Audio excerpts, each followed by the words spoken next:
Steven Seagull coming to you from parts unknown because I am in an undisclosed location due to the fact that, can you keep a secret?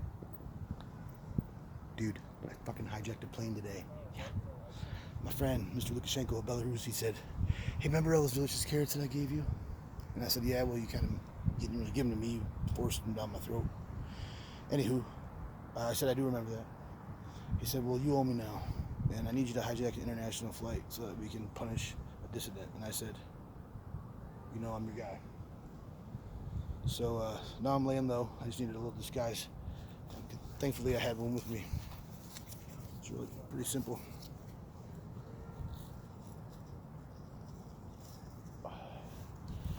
See, I have Serbian citizenship, I have Russian citizenship, and I also have U.S. citizenship.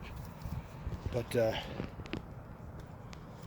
no one will ever suspect a goddamn dirty Croatian of being Steven Seagull, Maritime Lawman. So.